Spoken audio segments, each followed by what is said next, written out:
First of all, if you could just introduce yourself and tell us, what is Peaceful Uprising?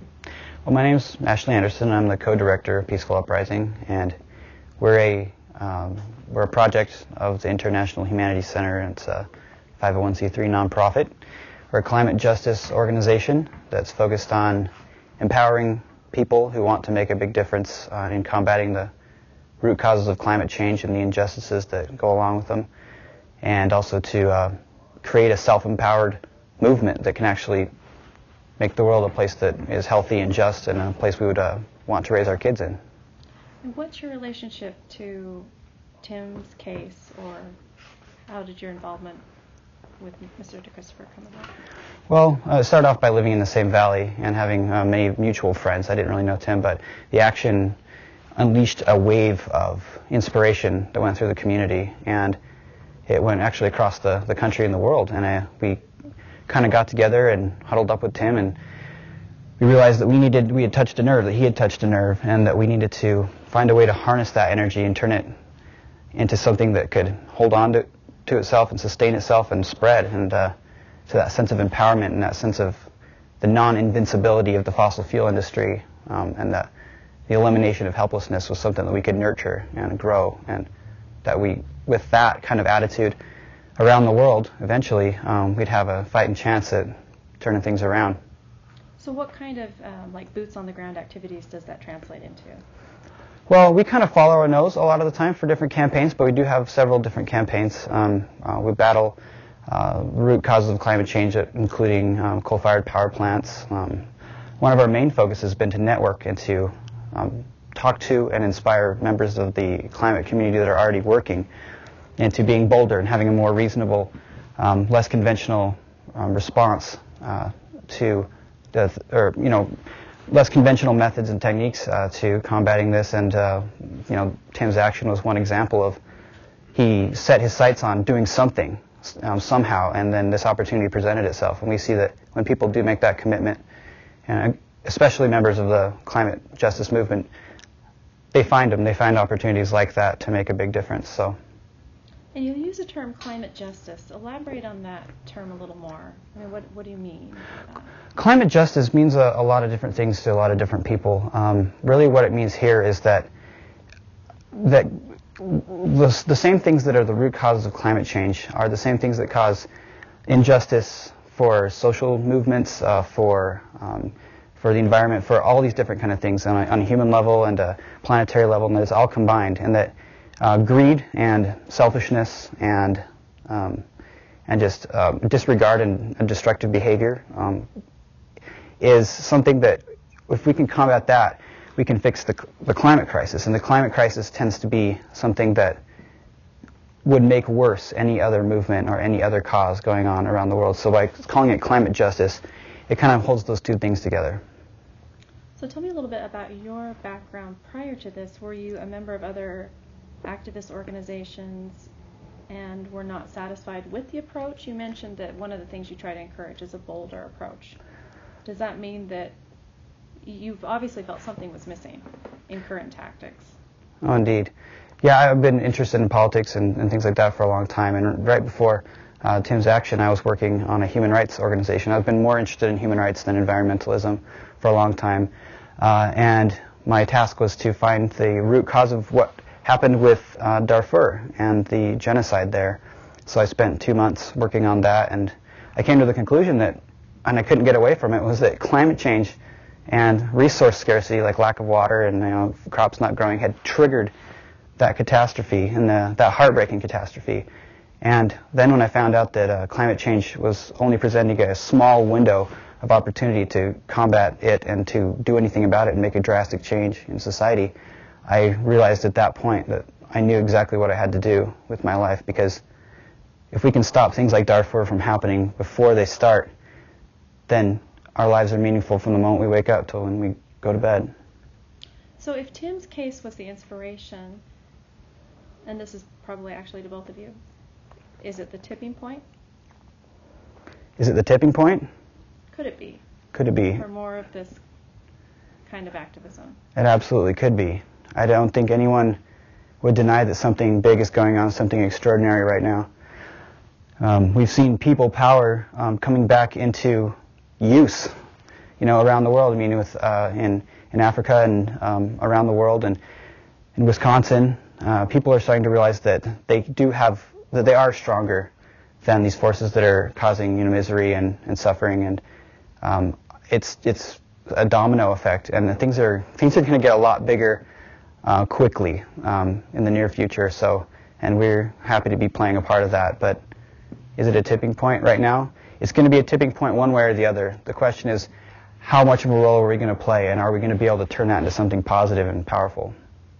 And what kind of a response have you gotten so far since you started Peaceful Uprising? Really good response. At first, it was a little bit tepid. It was started by a whole bunch of really great people. Some of them are going to be here and are here now already. But at first, we come up with ideas that aren't conventional. And people advise us against it because it goes against the common wisdom and prevailing wisdom of how to conduct business as a nonprofit or as an activist. But we've seen time again that our actions are usually, people end up usually coming along with us in the end when we start getting results, and we're not afraid for things to not work and to abandon things that don't work. But our response gets better and better and better, especially since we developed the core principles. I think people are attracted to those. And what are those core principles? Well, I can't rattle them off right off the top of my head right now, but there's 12 of them, and they're on our website under About Us, and it took us about 2 years to come up with those. But they do provide a really strong moral and ideological compass for us to operate and to speak from. And I think when you're speaking from somewhere and you know exactly where you're coming from, it attracts people to it, so the response gets better. And are there any specific actions or techniques that you advocate that you can talk about, or does it just really depend on the situation? Well, I'll answer that, and then I want to hear what Tim has to say about that too. But one thing that's really important, and it sounds a little hokey at first, but it's not, is you decide inside yourself, and this is one of our core principles, you stop and you seriously say to yourself, I want to become an effective agent of change, and you say, I want to start recognizing opportunities around me to affect change. Kind of the way, a more refined version of kind of what Tim did when he decided to leave the auction or the protest outside and go on into the auction not knowing. He said, I want to be more powerful than what's getting done out here, and I don't know how I'm going to do it. And when you do that, you really do start to see things around you, and opportunities start popping up, and you'll find that there is not a long line to get in on starting actions that can spiral and become bigger and really actually powerful and effective. So that's the first step. And then Tim, do you want to respond? Yeah, one of our core principles that really influences our actions a lot is that our human stories are incredibly powerful. And so most of our actions are designed around focusing on that human story. We've got lots of great scientific answers for how serious the climate crisis is, and we've had those answers for a long time.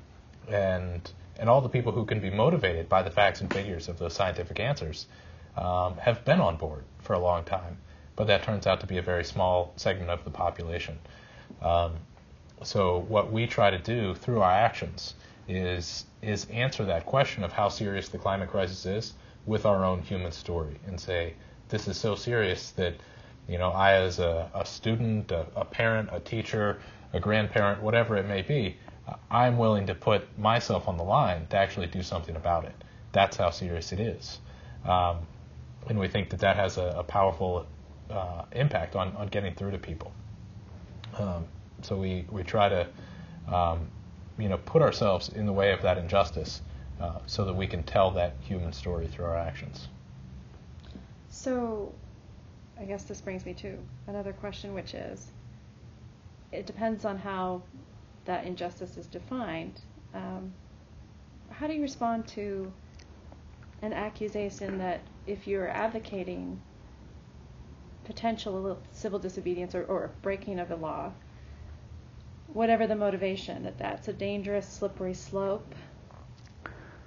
How do I respond to that? Yeah. Well, I think that we have a long, proud tradition of civil disobedience leading to a greater sense of law and order and justice in our society. I think a lot of the laws that we have on the books now are based on a society built by people breaking unjust laws in the past. And so I would reply to that when a law is unjust and it offends you on a human level, breaking it is probably the best thing that could possibly happen to it and the best thing you could do for the people around you. And furthermore, corporations and the government don't follow the law all the time either. So I don't think that it's somehow worse for a citizen to stand up and break the law on purpose. And I would add to that I would say blind obedience to the law is a very slippery slope as well. Most of the great atrocities that we can look at in history were done according to the law of wherever they were happening. You know, the things that were happening in Germany in the 1930s, those were legal. Those were people that were just doing what they were told because it was the law. And you know, it's not our job to question it. We're just here to follow the law. I think that's a very dangerous slope to think that whatever our government tells us to do, we're going to do it because it's the law. To operate out of a higher level of morality is not a slippery slope. That brings us above that dangerous slope of being obedient to whatever authority figures tell us to do.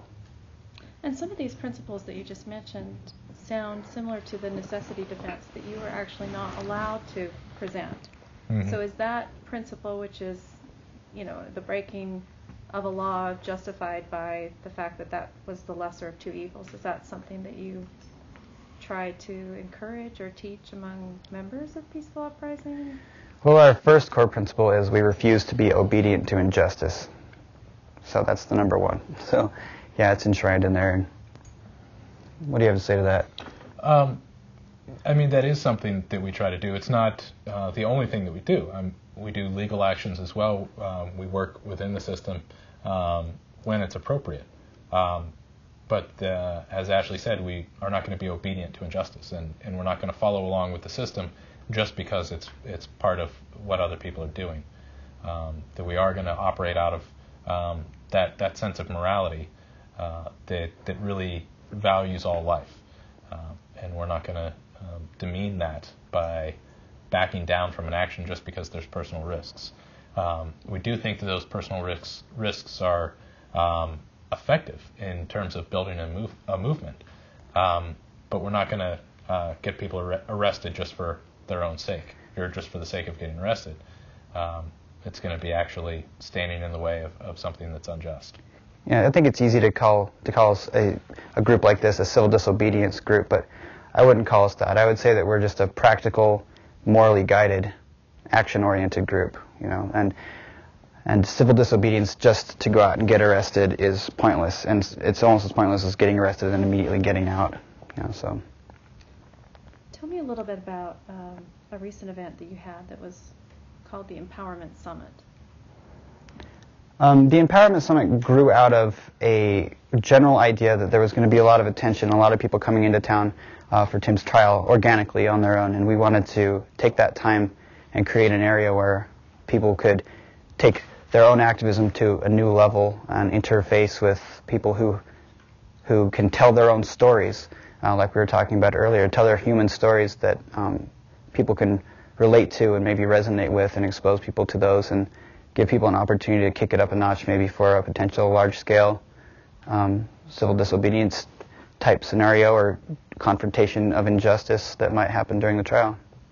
You mentioned earlier the Middle East and Wisconsin, and I'm just wondering, are you guys trying to utilize, to the extent that social networks, if they did play a role in any of that, what do you think is the power of harnessing that kind of info for the same kind of purposes that you've just been advocating? Harness the info? From social networking, or, you know, generational differences, or anything along those lines that Peaceful Uprising is trying to reach out along those lines. I think those kind of tools are just that. They're tools. And so we certainly incorporate them into what we do, is in terms of being able to connect people and being able to share information. But they're not a substitute for a movement, and they don't build a movement on their own. The movement happens because people are inspired to rise up and feel empowered to stand up against injustice. It doesn't happen because of Twitter. It doesn't happen because of Facebook.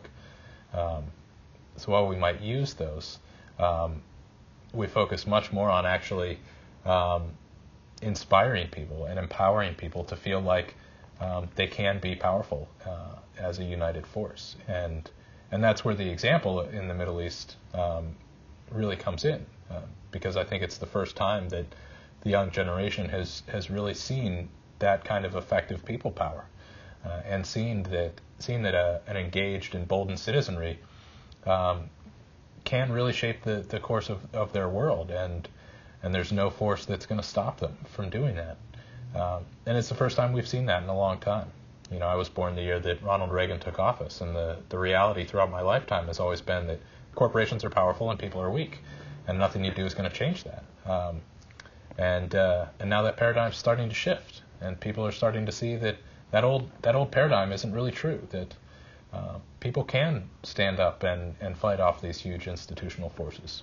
I think that the phenomenon of social networking becoming so popular so quickly is also a symptom of a deep problem that we have as a species right now, and that's people feel really alienated. And I think one of the reasons that social networking and Twitter and all that is really popular is because it makes people have a vague, ghostly sense of being connected to a whole bunch of other people, and on a semi-intimate way. But I'll tell you what, like, I feel more like an empowered and powerful activist by maintaining our Facebook page, because I do a lot of the social networking, and coming in here and just sitting down with some people and painting a banner with 2 or 3 people with their kid running around, or writing and singing a song. You know, when I'm done with that, I feel like I may have made progress in the movement, more so than my post on Daily Coast got 6 million hits. You know, it's just, that feels better. That's what keeps me motivated.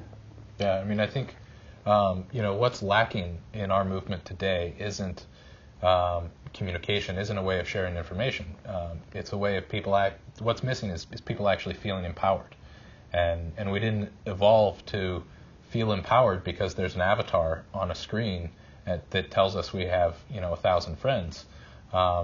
We evolved to feel empowered because of people that we can actually see and hear and touch and smell, the people that are around us. And I think that's really what we're lacking in this country. And you touched upon something that I thought was very interesting, and that's a generational difference. You mentioned that you're a Reagan baby. Mm-hmm. I'm assuming you probably are too. I'm Carter. But do you see that when you approach young people, or when young people respond to you, this idea that there is a generation that has never known that kind of awareness? Mm-hmm. And do you notice a generational difference? You said you saw a paradigm shift. Do you see it among these young people who've never been able to feel like they have any voice? Here in America, not just, worldwide, that's the different phenomenon, but here. Yeah. I certainly see a lack of empowerment in the young generation. And I think that expresses itself in a lot of different ways. It expresses itself with some people just checking out, or getting angry, and feeling like they can't have any impact. I think you also see it with a lot of young people that just try to appeal to power rather than exercising their own power. And so we see a lot of strategies in the movement that, try to align themselves with corporate polluters, or just kind of beg those in power to grant them the right to a livable future, rather than actually standing up and realizing that those are their opponents and that they should be overthrowing those people and exercising their own power. And do you think that,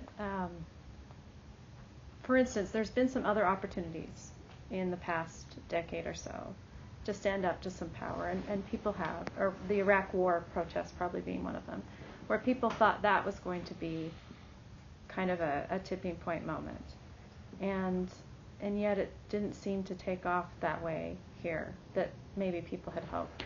And so with the environmental justice movement, I mean, where do you guys see this in a year, in 2 years, during the election year? Is this going to be able to take off the way maybe some other protest movements had not? I think there were a lot of people holding on to an illusion up until the past year or two that we had this democratic system that could work, and that The problem was that we elected the wrong person. I think that's what really held people back for a long time, that, oh, we elected the wrong person, and if, we can just elect new people into office, then that'll change everything. And it's risk-free. And young people put a huge amount of effort into doing that in 2008, and were successful, as successful as they could have ever asked for. And they've seen that it didn't make any difference at all. And so I think, to at least some extent, that illusion has been shattered, that we have this democratic process that's going to solve our problems for us. And that all we need to do is vote and follow the rules, and we can keep maintaining our really comfortable lives and just write some letters and vote. I think that illusion is rapidly being shattered, and so I think there's a greater awareness that a movement, a justice movement, is about more than just voting and writing some letters. And I think that it's a unique challenge because we can't really draw from history very much on the fact that the actual biosphere is falling apart, and that we're going to see a worldwide collapse of the way the economy is set up now, and very soon. And I think that people don't have a place to categorize that in their mind, and I don't think it matters if they're young or old or anything in between. I think that people they aren't taking stock of what's actually happening around us. And this isn't scare talk. This is just taking an honest look at the reality of the situation we're facing. We're facing potential catastrophic annihilation of the majority of the people on the planet. In a very short amount of time, a mass extinction is already underway.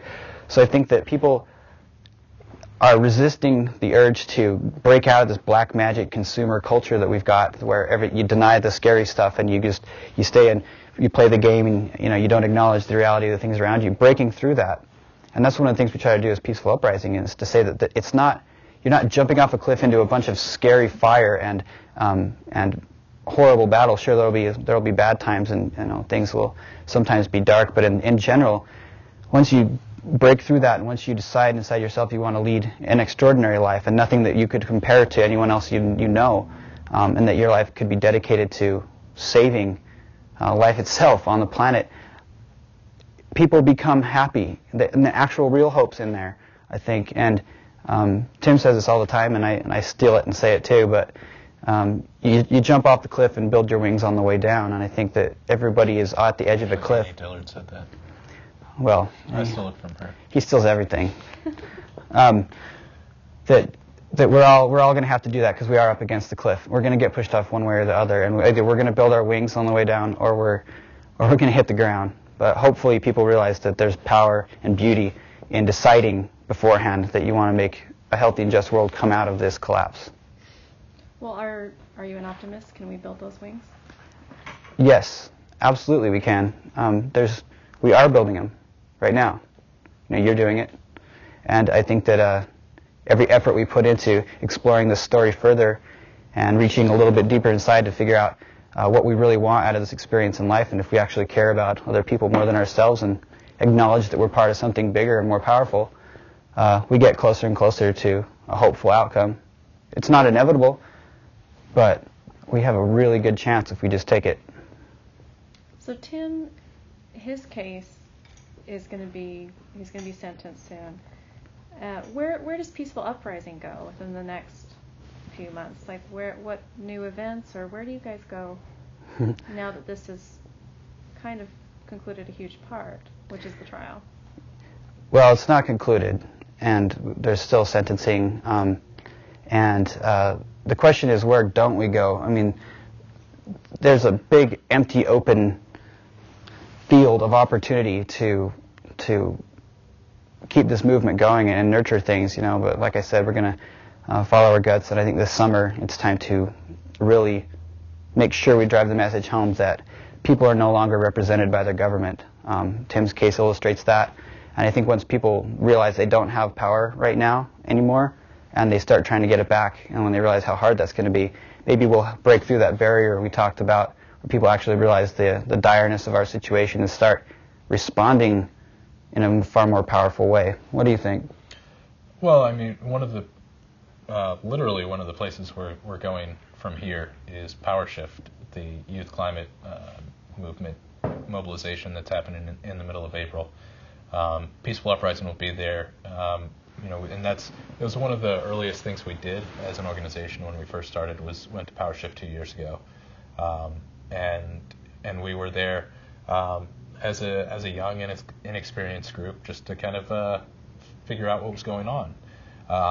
And now we're going there with most of the climate movement looking at us, with us having established a new model, and so we're going there with the intention to recruit and to mobilize that movement in a more serious way than it has been, and so we'll be laying down the challenge, so to speak, when we show up there, and we'll be inviting the 10 or 12,000 students that are there to stand with us in a more serious way than this movement has done before. What does somebody do if they're interested in trying to become more aware and join Peaceful Uprising? Where do they go? What do they do? Well, if they're in the near vicinity, they should come to our warehouse and knock on the door. That's at 1361 South Main Street in Salt Lake City. And if they're at their computer, they should check us out there and read about us and see if anything in there inspires them and get in touch with us through there. First of all, I think that they should decide that they want to be encountered by an opportunity to make a great amount of change on a personal level. What is our site again? What's it called? peacefuluprising.org. That's it. And for the last couple of years, we've been kind of getting our feet under us, and we've really been operating on a tiny shoestring budget and really focusing on building the community that we have here. And I think that was the community that was on display last week outside of the courthouse, and a lot of people were inspired to see that and encouraged to see that that's what an empowered community can look like. And I think we've built that base, and now we're ready to expand. And so we're going to need some support for that. We're ready to make this big and make this a big national thing. And so hopefully we have a lot of people behind us. Well, thank you both for speaking with us. Thank you. Thank you.